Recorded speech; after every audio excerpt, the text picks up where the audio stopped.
You know, when I hear people talk about minimalism, I often hear them focused on some new great way to declutter that's going to solve everything, or this is the key way to get rid of all your belongings. And I just think it's more complicated than that. And I think one issue that people don't often discuss is where this initial urge to collect comes from. Why is it that we keep accumulating things? And this kind of relates to a video I previously made about how a lot of people are pursuing minimalism backwards, which granted I kind of did too in the past, which was I focused on decluttering rather than focusing on how to stop collecting things. But I wanted to follow up on that issue and just kind of discuss why is it that we keep getting more stuff? Where is this addiction to stuff coming from? I mean, according to the LA Times, the average number of belongings Americans have is 300,000. Why is it that we have so much stuff? And why is it that we have this insatiable urge to get more stuff? I want to discuss that issue today because I think it can really inform how we pursue minimalism and how we keep ourselves from continuing to collect constantly.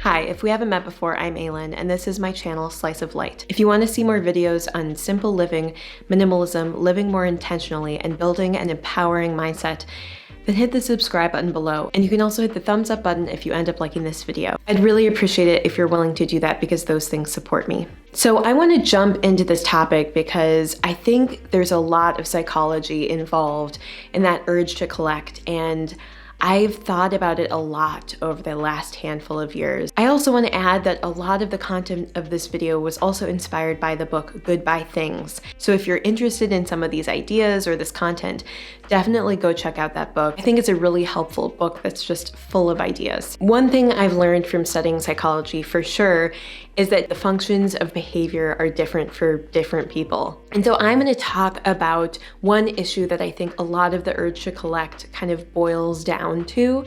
But that being said, obviously this might not apply to every single person, and often when you come down to it, life is way more complicated, and there are lots of factors that might influence somebody to want to collect or to keep something. So, take all this with a grain of salt, and that this is just one core issue that I think ultimately is something that is true for the vast majority of people who tend to collect and to keep getting more and more stuff. And I think it's an interesting thing to think about that it's only been in recent years that humans have had so much stuff.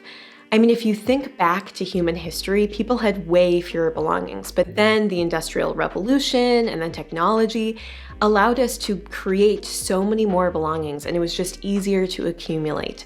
And so this whole phenomenon isn't necessarily, part of human nature. People in the past lived with far less. So I think this is a somewhat modern phenomenon in certain cultures. And I think that's something important to notice, that it isn't that we need this stuff to survive. And so why is it that we have such a strong addiction, basically, to constantly getting more stuff? Why is it that we need the newest car or the best new piece of technology or the newest home decor or whatever it is? Why is that? And I think it boils down to this human urge for connection, to be accepted by others and to show our own value to other people. When it comes down to it, people want to be loved. They want to feel connected. And ironically, one way to demonstrate our own worth at least feels like it has to be our stuff.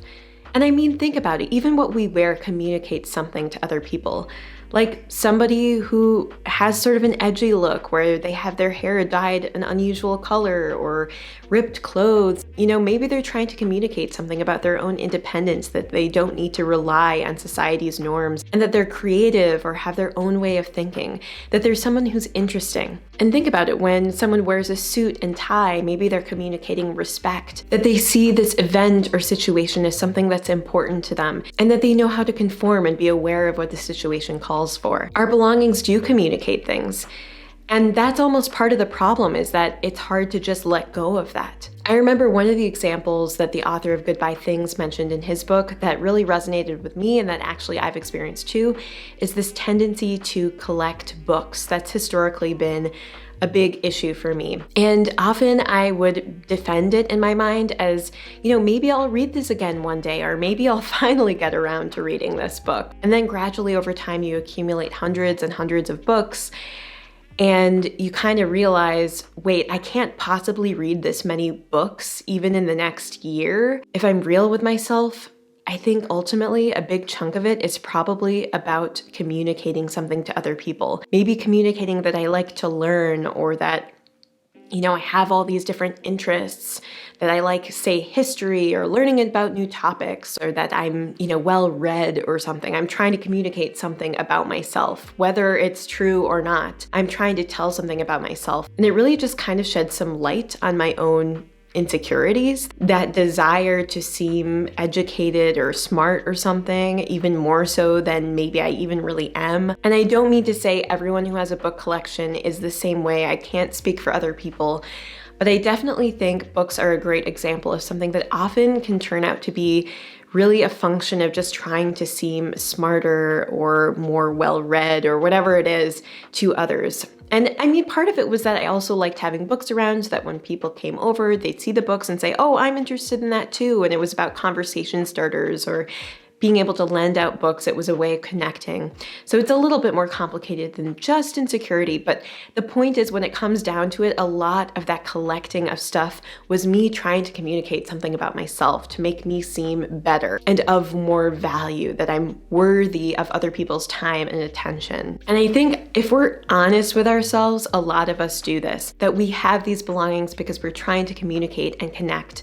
And I think it's really understandable, because it's human nature to want to connect and to feel loved. And so it doesn't make us horrible people, but it does kind of show that maybe sometimes we're collecting and buying new things just to kind of show something about ourselves, to kind of put on display to the rest of the world. And is that really worth it? And does that actually produce real, true, authentic connection? Or is it just kind of a bad way of attempting it? I mean, to me, a real way to connect with someone is to actually sit down with them and talk with them and listen. I think really listening and getting to know someone's past and their experience and their perspective is such a big part of actually gaining that connection with somebody else. But yet somehow we constantly feel like we have to put ourselves on display in some way and have all this stuff to prove it.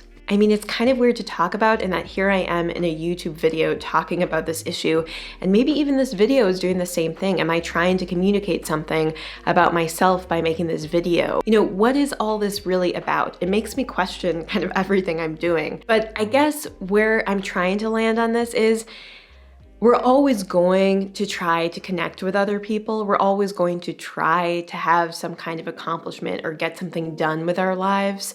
Like, I'm not saying we shouldn't try to accomplish things, but we should let that desire, that drive to connect, manifest itself in a way that's more authentic and real to us, in a way that's meaningful and that's actually about issues or topics that we're passionate about. And I think some of the stuff, the constant purchasing of items, we could maybe let go of a little bit more. How do we take that urge to connect and channel it in a meaningful way that's impactful, in a way that's helpful for others or society or for ourselves? Because ultimately, constantly buying new things to communicate that sense of value, that's probably not the best use of our money. I think about it so often, the people who seem super well off, who constantly have new clothes and constantly have that new car, they often aren't actually as well off as the people who are frugal and really thoughtful with their money and aren't constantly buying things. What we see on the outside isn't always what is reality. And so if we can kind of let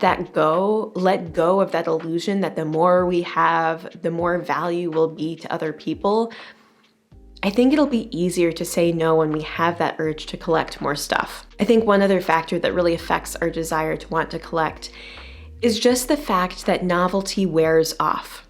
It's human nature that once we get used to something, it's just not as interesting or as exciting to us anymore. And no matter how good of a purchase something is, it's pretty darn rare for that item to really be meaningful and exciting for us for years and years and years. So instead of falling for the trap of constantly believing that buying this one new thing will make us feel cool, will give that vibe that other people will be attracted to, If we can instead realize, you know what, no new thing is really gonna last as far as how much value it really brings to me or how much worth it brings to me, and realize that who we are and what we're passionate about, that's gonna be more important in communicating and connecting with others, I think it might start to become easier to not constantly be buying new things.